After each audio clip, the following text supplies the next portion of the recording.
Al-muallif rahimahullahu ta'ala wa nafa'ana bihi wa bi barakati ulumihi wa ghafara lahu wa li masyayikhihi wa li masyayikhina amin. Wa rawa Abu Hurairah radhiyallahu anhu 'anin nabiyyi sallallahu alaihi wasallam annahu su'ila ayyun nasi ashaddu bala'an. Qala al-anbiya'u summa as-salihuna summa al-amsalu fal-amsalu. Telah meriwayatkan oleh Imam Abu Hurairah radhiyallahu anhu dari Nabi sallallahu alaihi wasallam bahwa Nabi yaitu pernah ditanya oleh Nabi, ayyun nasi asyaddu bala'an, mana di antara manusia yaitu yang paling berat dari segi cobaannya. Qala, Nabi menjawab, al-anbiya'u, yaitu para nabi, summa salihuna, kemudian orang-orang saleh, summal amsalu fal amsalu, kemudian yang sebawahnya lalu sebawahnya. Wa yuqalu, dan dikatakan, salasun min kunuzil bir, kitmanus sadaqati wa kitmanul waja'i wa kitmanul musibati. Adapun 3 perkara, yaitu daripada perbendaharaan kebaikan. Pertama, menyembunyikan sedekah, wa kitmanul waja'i, dan menyembunyikan derita, wa kitmanul musibati, dan menyembunyikan musibah. Wallahu a'lamu bissawabi. Kita bedah dulu.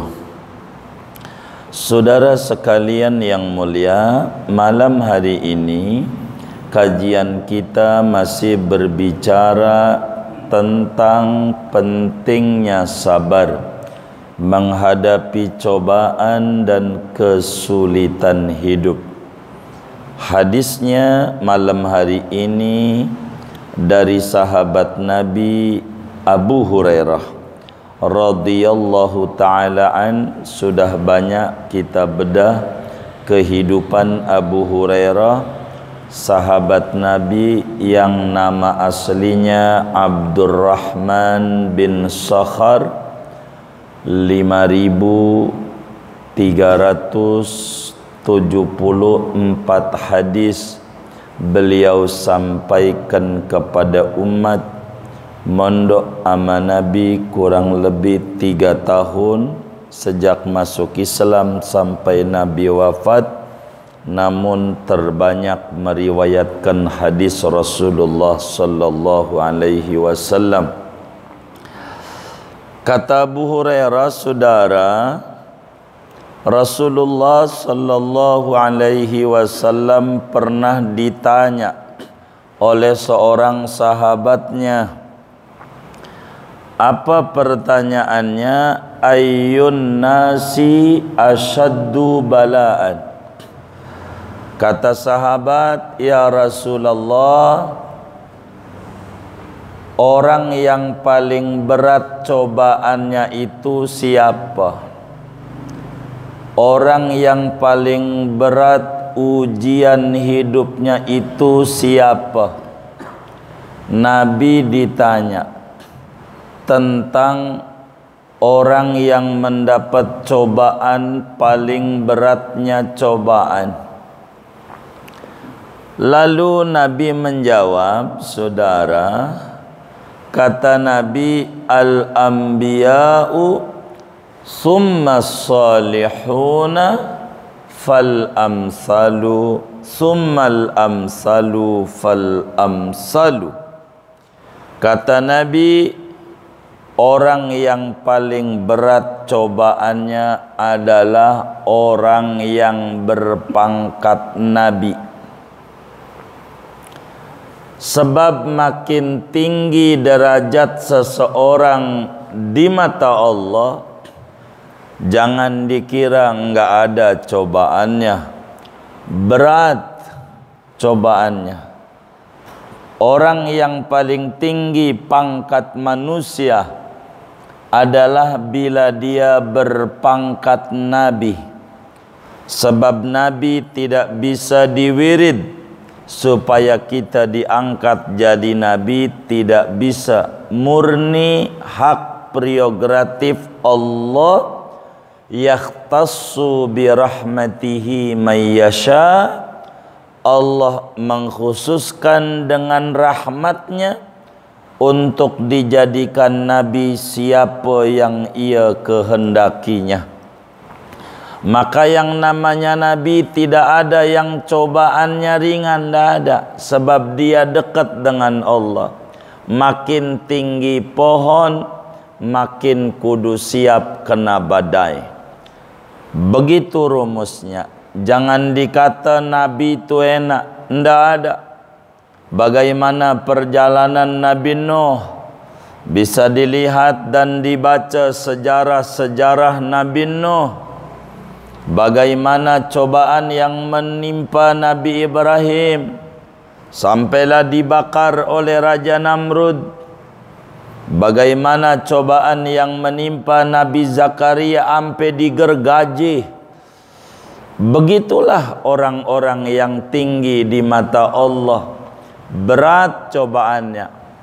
Jangan dikira kita pengen enak, nyantai. Tidak ada. Semuanya cobaannya berat. Itulah yang tinggi derajatnya Nabi, orang yang paling berat cobaannya. Dan tidak ada Nabi seberat cobaan menimpa pada Nabi besar Muhammad sallallahu alaihi wasallam. Terlahir dalam keadaan yatim. Kala itu orang yatim sangat hina. Tidak ada harganya anak yatim.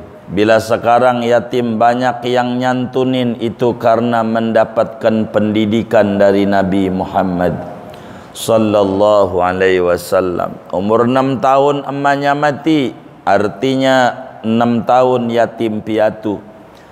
Inilah cobaan Nabi. Nabi tidak punya saudara untuk dia bernaung. Kakak enggak ada, adik enggak ada, ikutlah sama kakek. Tentu cucunya bukan Nabi saja. Abdul Muthalib banyak anaknya. Mati pula tuh kakek Nabi umur 8 tahun. Ikut pamannya Abu Talib. Begitulah cobaan demi cobaan. Begitu banyak. Sampai umur 12 tahun. Ibarat kita orang waktunya mengenyam pendidikan, Nabi dagang. Begitu cobaannya. Sampailah kemudian menikah, punya anak 6, mati pula bininya. Kudu ngurusin anak 6. Begitu. Bagaimana dakwah juga, ngurus anak juga. Berat. Sampailah Nabi enggak makan 3 hari, nyari duit susah. Biasa. Jangan dikata jadi Nabi enak. Langsung aja ini nih. Manusia emang kudu ikhtiar. 3 bulan Nabi makan nasi aking. Kita mau nggak pernah sampai kayak begitu-begitu. Karena memang pangkat kita rendah. Nabi itu pangkatnya berat. Cobaannya berat. Bisa dipelajari dalam sejarah-sejarah. Bagaimana Nabi Isa diupayakan mau dibunuh. Nabi Yusuf diceburin ke dalam sumur. Itulah Nabi.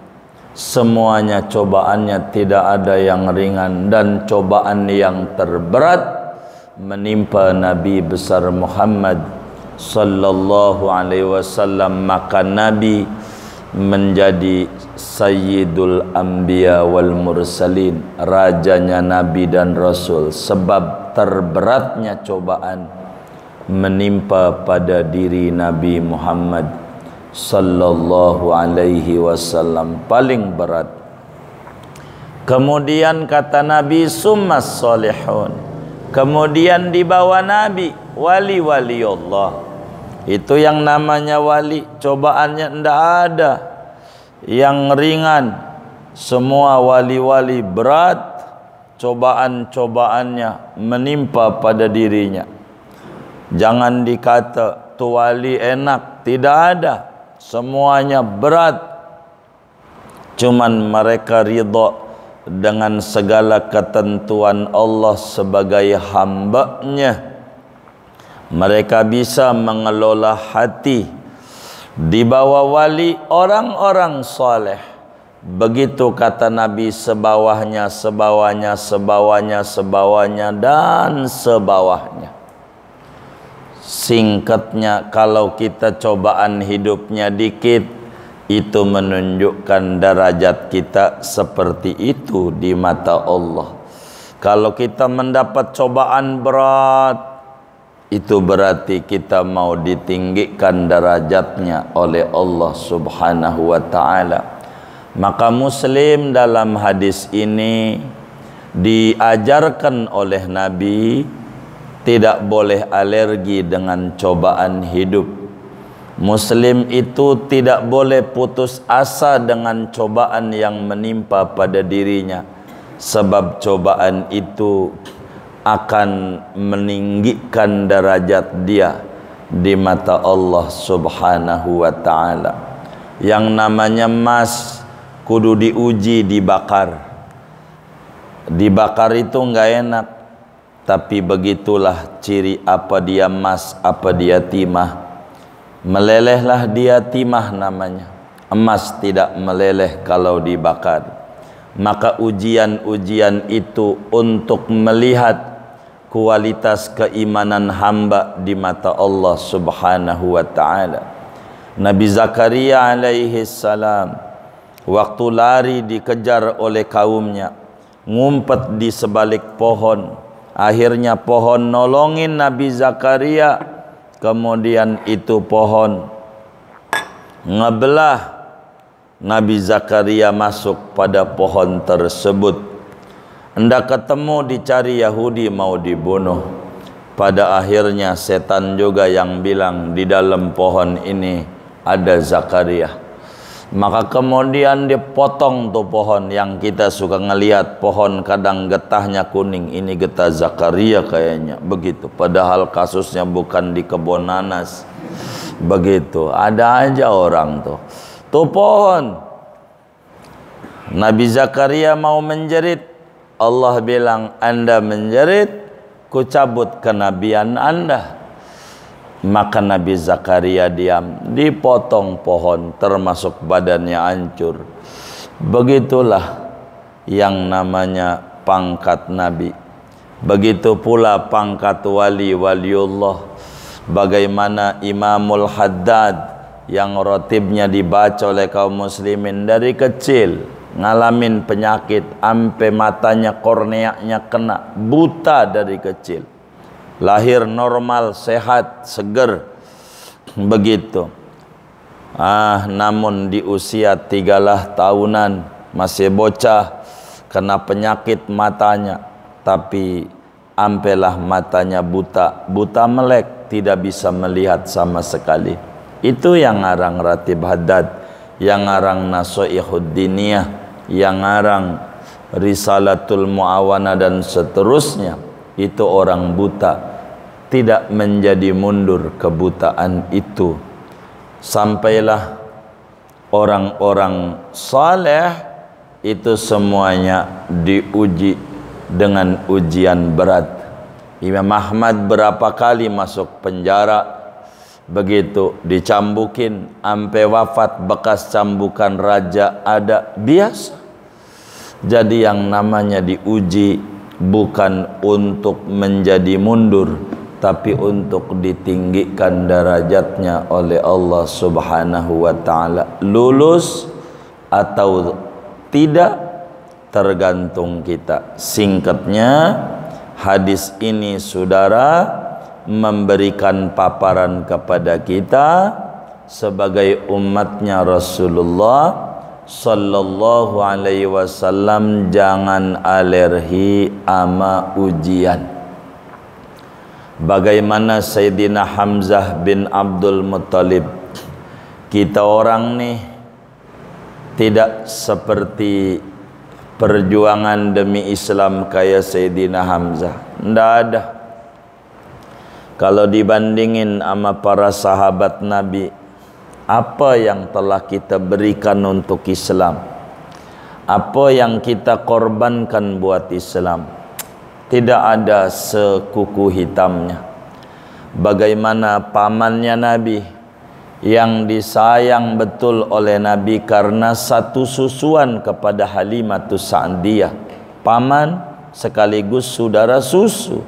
Karena sebelum nyusuin Nabi, Halimatus Sa'diyah nyusuin Hamzah sebelumnya. Maka saudara, Sayyidina Hamzah bagaimana dipanah oleh Wahsy pahanya, nembus dari paha kiri ke paha kanan, panah beracun. Udah jatuhlah dia Hamzah. Kemudian itu kupingnya dipotong, udah dipotong, digunting kecil-kecil, hidungnya dipotong, matanya didongkelin, cabut matanya, lidahnya ditarik, gunting lidahnya, begitu, dadanya dibelek, ambil jantungnya, dipotong-potong 70 potong. Demi apa? Demi Islam. Kita enggak ada apa-apanya, mana kita untuk Islam? Semuanya untuk diri kita, tidak untuk Islam. Maka mereka itu berat ujian-ujian yang menimpa pada diri mereka, para kaum salafus saleh. Maka muslim tidak boleh alergi dengan ujian. Sayyidina Umar, pemimpin paling adilnya pemimpin, mati juga ditusuk 17 tusukan. Sayyidina Utsman juga sama, orang yang paling dermawannya orang, mati juga ditusuk. Imam Jazuli dalailnya luar biasa, tapi mati diracun. Jadi ujian itu begitu, demi ujian. Dan biasa bagi orang-orang saleh itu mengalami penderitaan ujian demi ujian yang begitu sangat berat. Bila kita mendengarnya miris, tapi begitulah ketinggian derajat mereka, karena mereka lulus ketika diuji oleh Allah Subhanahu wa ta'ala. Dan lulusnya mereka karena mereka memiliki keyakinan yang nguji adalah Allah. Kata Imam Ibnu Athaillah Sakandari dalam hikamnya, liyukhaffif alamal bala'i anka ilmuka bi annahu subhanahu wa ta'ala huwal mubli. Keyakinan anda bahwa yang memberi cobaan hidup adalah Allah dapat meringankan beban derita yang menimpa pada diri anda. Bila kita sadar yang nyubit kita kekasih kita, maka cubitan itu tidak kemudian membuat mundur, tapi membuat mereka lebih akrab dengan Allah Subhanahu wa ta'ala. Bila kemudian kita mendapat cobaan dalam hidup kita, jangan sekali-kali nyalahin Allah. Kita mau ditinggikan derajatnya, enggak mau, adalah sikap yang paling bodohnya sikap. Pelan-pelan minta diberi kekuatan dan solusi setiap cobaan demi cobaan yang menimpa pada diri kita. Bila Nabi tidak ada dosanya, cobaannya seabrek. Andai kita cobaannya seabrek, wajar, karena memang dosa kita juga seabrek, saudara. Tapi Allah dengan Rahman dan Rahimnya, ujian itu untuk meninggikan derajat kita, tidak untuk merendahkan kita. Karena itu di dalam hikmah yang lain dijelaskan, salah satun min kunuzil bir, ada 3 perkara kategorinya perbendaharaan kebaikan. Siapa orang yang pengen mendapat limpahan barokah dalam hidupnya, siapa orang yang pengen mendapatkan limpahan kebaikan dari Allah, maka ada 3 pintu menuju kunuzil bir, gudang-gudang perbendaharaan kebaikan untuk meninggikan derajat. Siapa pengen derajatnya tinggi, ada 3 pintunya. Siapa pengen hidupnya berlimpah barokah, ada 3 pintunya. Yang mana di antara 3 pintu ini tidak mesti 3-tiganya, satu saja dia lewati, maka dia bakal tinggi derajatnya. Satu saja dia mampu untuk melewati pintu ini, maka dia memiliki permata yang besar, keberkahan dan keberlimpahan kasih sayang besar dari Allah Subhanahu wa ta'ala. Yang pertama, kalau pengen cepat tinggi derajatnya, gampang. Apa itu? Kitmanus sedekah, ngumpetin sedekah. Sedekah secara sembunyi-sembunyi. Ini yang paling cepat ningkatin derajat kita. Kalau kita sudah mampu untuk sedekah sembunyi-sembunyi, untuk sedekah secara sir. Sedekah sembunyi itu bukan kayak orang-orang mau masukin kotak amal duitnya, tangan kanannya ditutup tangan kiri. Kotak amal itu bukan sembunyi-sembunyi, terang-terangan. Begitu. Bukan begitu. Bukan juga yang duitnya dilecek-lecek. Dari baru sih, biar digulung kecil, masukinnya lebih dalam, ngambil lagi yang di dalam yang gedean. Begitu. Bukan itu, bukan. Bukan. Sedekah sembunyi-sembunyi itu bagaimana?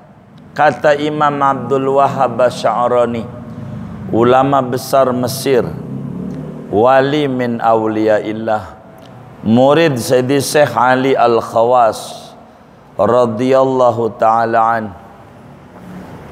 Ketika beliau menyampaikan kepada masyarakat Mesir dalam kajiannya, paling cepat ninggikan derajat kitmanus sedekah, sedekah secara ngumpet-ngumpet, sembunyi-sembunyi. Kata beliau dengan ketawaduannya, ini sedekah sembunyi-sembunyi ini memang meninggikan derajat paling cepat, memberikan limpahan barokah hidup paling cepat, tapi bukan kelas kita.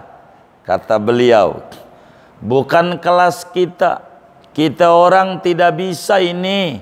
Bahasa beliau menyampaikan pada jamaahnya. Tapi ada orang yang ngacung, Imam, saya bisa untuk sedekah sembunyi-sembunyi. Ente nggak bisa. Kata Imam Abdul Wahhab Asy'arani, belum kelasnya. Buktikan saya bisa. Apa itu sedekah sembunyi-sembunyi? Enggak ada yang tahu. Itu paling cepat ninggikan derajat. Enggak ada yang tahu. Kata Imam Abdul Wahhab Asy'arani, Anda ndak bisa. Ai meragukan saya, Imam. Saya bisa. Ya silakan buktikan. Begitu kata Imam Abdul Wahhab Asy'arani. Maka dalam satu hari ini orang manggul beras. Karena orang kaya nggak biasa manggul beras, dia datang tuh ke rumah orang miskin pakai pagar dari bambu rumahnya. Ketika naruh beras di depan rumah pagi itu, karena nggak biasa manggul, sempoyongan jatuh juga tuh beras kena pintu si orang miskin. Maka si orang miskin bilang, siapa itu?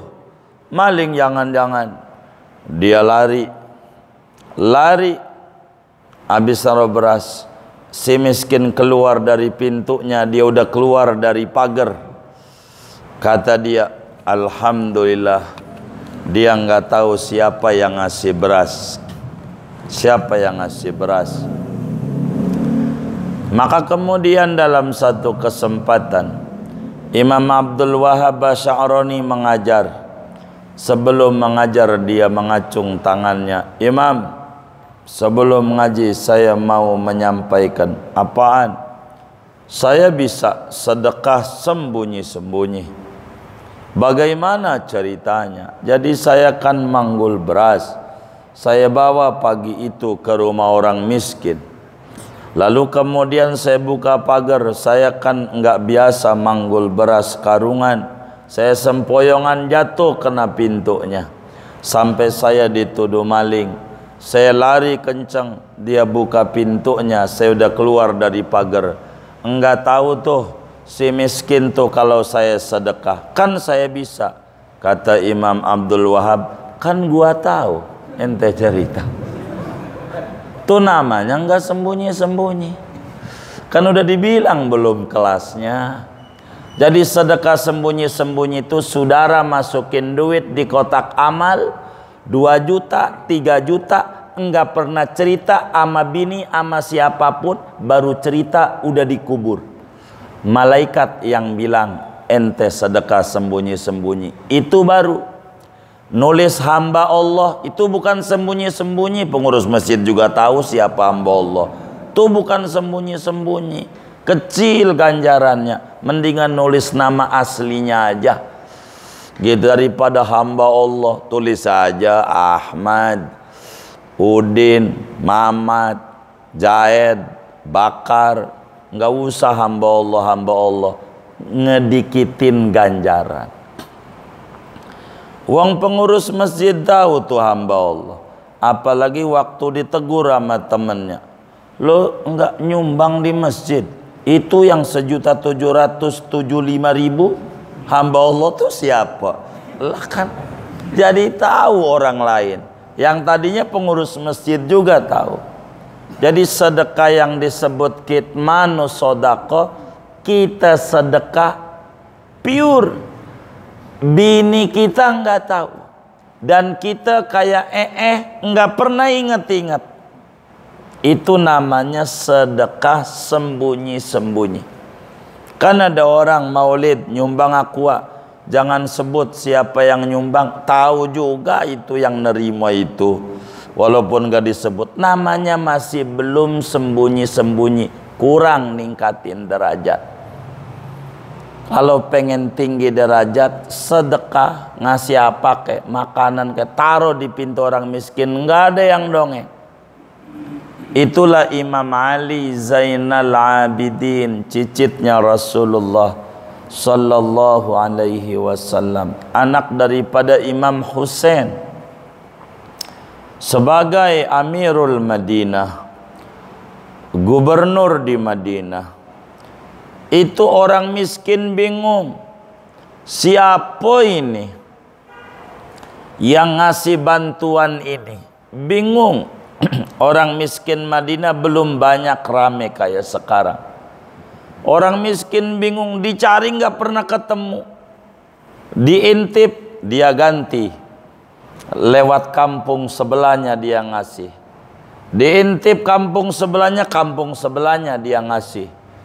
Semadinah baru ketahuan ketika Ali Zainal Abidin meninggal dunia, kagak ada tuh kiriman beras lagi di rumah orang miskin. Wah, dia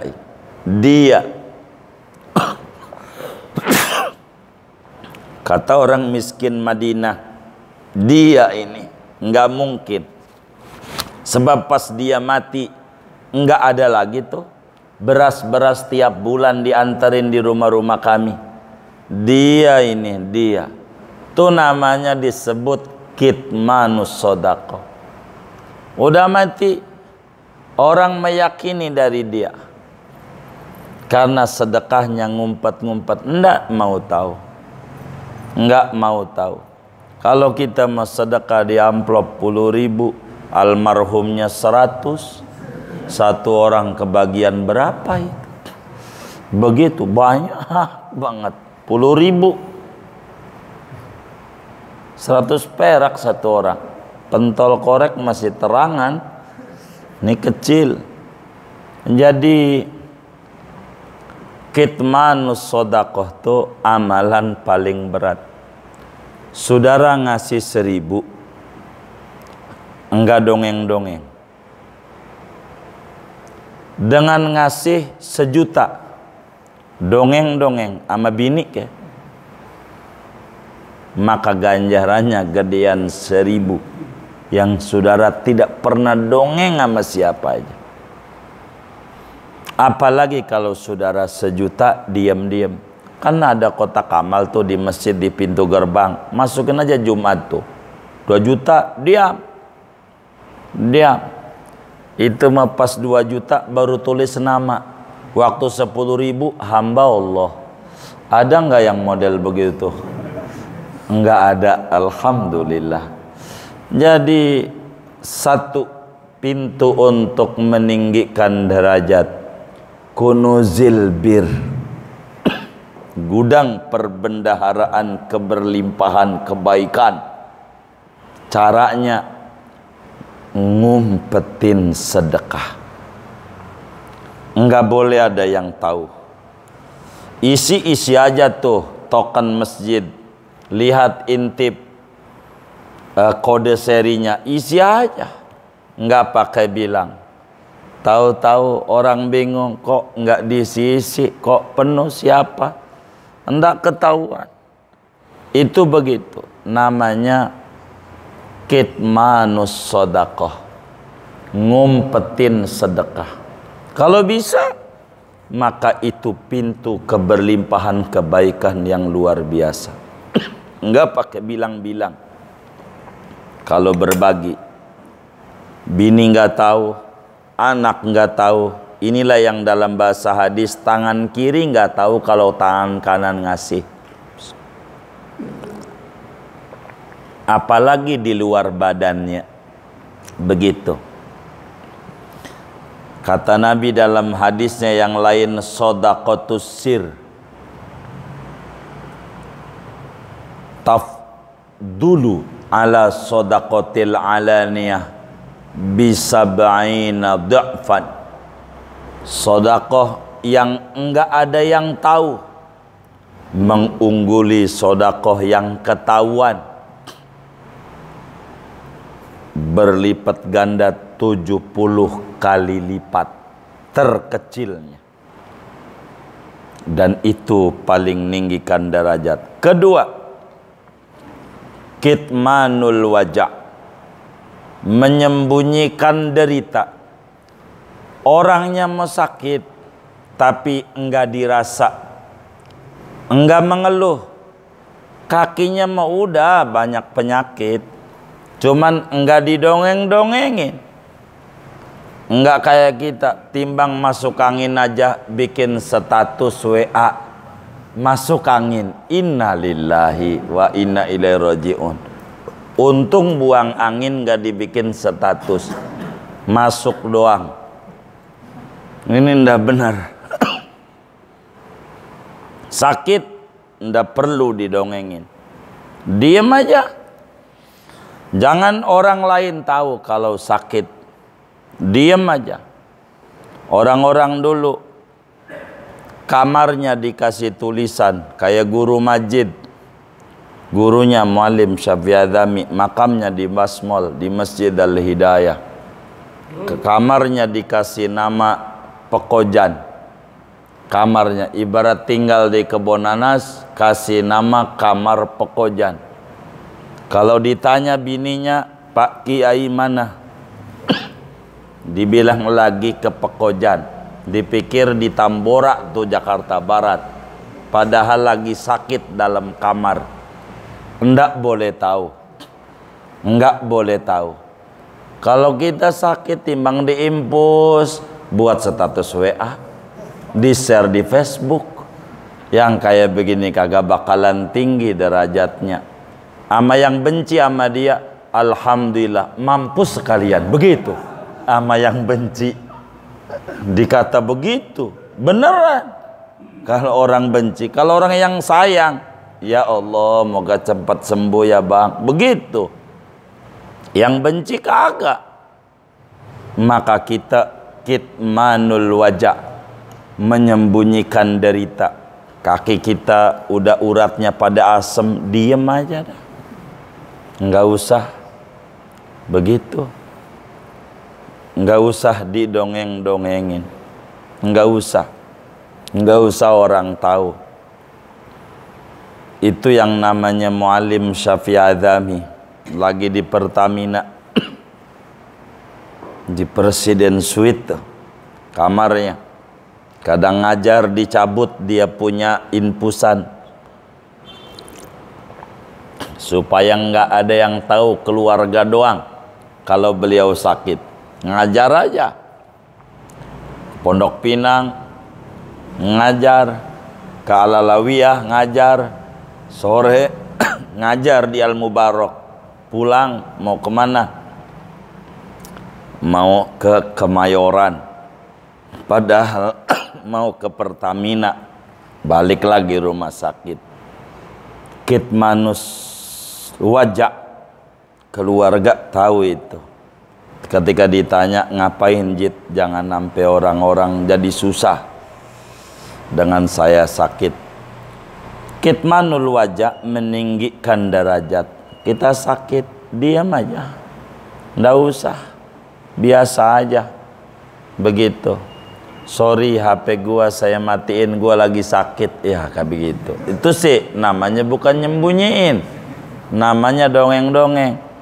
Dasar aja bukan lagi sakit, pulsanya ora ada, begitu akhirnya. Kitmanul wajah. Yang ketiga, kitmanul musibah, menyembunyikan musibah, cobaan hidup. Biasa saudara, kalau saudara dagang rugi, biasa. Kalau saudara ngalamin kesulitan, biasa, manusia mah sudah menjadi lika-liku kehidupan.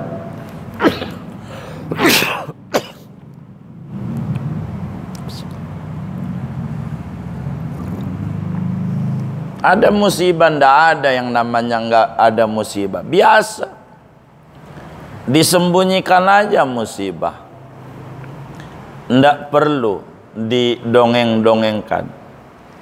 Bahkan ketika didongengkan pun orang-orang soleh, dia tidak menyebutkan dirinya. Kalau ada yang ngerekam kajian Muallim Syafi'i Adzami, kalau ada dulu direkam, ndak ada itu HP-HP begini, pakai pita kaset. Dalam satu kajian beliau dongeng, ada seorang ustadz, bininya kemudian pegel karena dia ngaji mulu. Akhirnya dia pulang tuh si ustadz. Akhirnya di meja makan perut lapar, dipikir sama bininya disediain makan, nanya makan, pengen makan, ono udah disiapin di meja. Maka ditutup, dibuka tutup saji itu, ternyata isinya kitab. Ada 3 kitab. Ya udah, akhirnya si ustadz itu baca aja kitab yang ada ditutup saji, dikasih 3, tiga-tiganya. Ketika rekaman itu diputar, maka salah seorang anaknya bilang, itu njituh ama mama, begitu jawabnya. Enggak menceritakan dirinya. Ada seorang ustadz, padahal dirinya itu begitu, dirinya enggak menceritakan saya begitu, enggak. Itu ada itu rekamannya. Itu begitu. Jadi kitmanul musibah, menyembunyikan musibah. Jadi bahasa orang, kita menangis di bawah rintikan air hujan.